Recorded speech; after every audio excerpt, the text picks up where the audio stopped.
White House vows to fight back after a local judge blocked an immigration travel ban nationwide. We must intervene. Tonight, hope turns into emotional uncertainty for families as one side claims victory. I think this is a big win for the whole state of Washington tonight. But the other side isn't giving up. And right now, a live look at the White House, where President Trump and his administration working to stop that order handed down in Seattle today. The White House announced it plans to request an emergency stay as soon as possible. Minutes later, a revised statement came out, leaving out one very strong word. We have team coverage tonight with reaction from all sides, starting with Patrick Quinn outside the federal courthouse in Seattle. Patrick? Good evening, Mary Morgan. Just behind me earlier today, federal judge James Robart issued this temporary restraining order on President Trump's executive order on immigration. Tonight, Governor Inslee called the ruling a historic moment. Meanwhile, the White House called it outrageous, insisting it plans to appeal.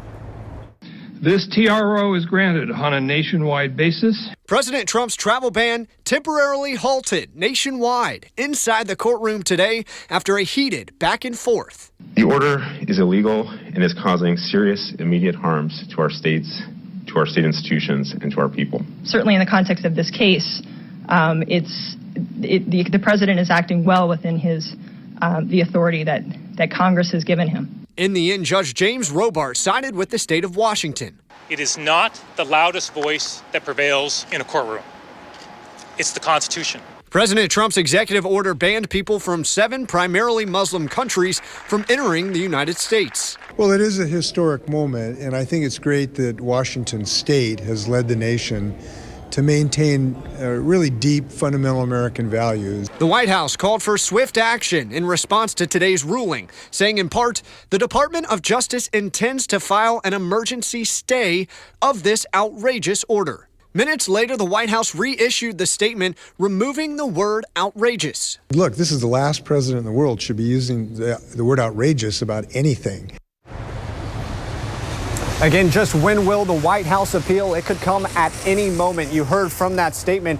They would like to do it at the earliest possible time. Certainly what Governor Inslee calls a historic day here in Seattle. Federal judge halting that travel ban. We're live here in downtown Seattle. I'm Patrick Quinn, KOMO News. Thank you, Patrick. Since the block on the travel ban took effect immediately, families and lawyers spent tonight scrambling to figure out what Iranian infant who was banned from the U.S. is now cleared to travel to Oregon for life-saving heart surgery. The family tried to get to Portland last week, but were turned back. Here's some background on Judge James Robart, who issued today's decision. President George W. Bush appointed him to the U.S. District Court in Seattle back in 2003, and his nomination was confirmed 99-0. He is from Seattle, an alumni of Whitman College and Georgetown Law, and he made headlines back in August when he declared Black Lives Matter during a police reform hearing. The State Department says up to 60,000 people had their visas canceled during the ban. The Justice Department put that number at 100,000, but state officials clarified that includes diplomatic and other visas that were exempted from the executive order, as well as expired visas. Stay with the KOMO News Network for the latest developments on the legal battle still to come over the president's immigration travel ban and the new temporary restraining order. Hello, this is Breakfast with Charlie State and Steph McGovern. A US judge orders a temporary stop for Donald Trump's ban on travellers from 7 mainly Muslim countries. The president's controversial order is overturned by a court in Seattle, meaning the restrictions have been suspended across the United States. Judge Robart's decision puts a halt to President Trump's unconstitutional and unlawful executive order.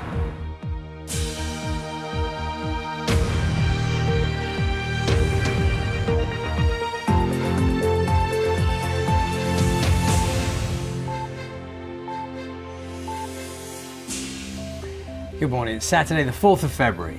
Good morning. First, our main story. A judge in the US has put a temporary nationwide block on President Trump's immigration controls. It means travel restrictions on people from 7 mainly Muslim countries should be lifted immediately. The White House is expected to appeal against the ruling by a judge in Seattle.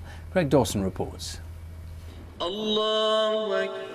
On America's East Coast, there was another day of prayer and protest at New York's Kennedy Airport as people voiced their opposition to Donald Trump's immigration ban.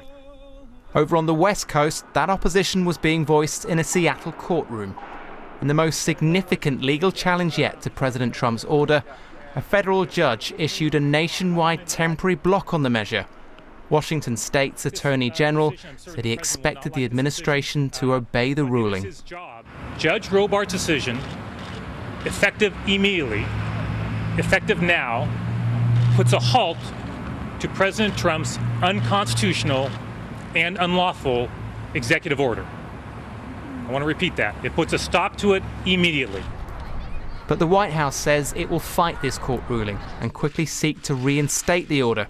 In a statement, Donald Trump's press secretary Sean Spicer said, "The president's order is intended to protect the homeland, and he has the constitutional authority and responsibility to protect the American people." In the meantime, US Customs and Border Protection has told airlines they can now board those passengers previously affected by the ban.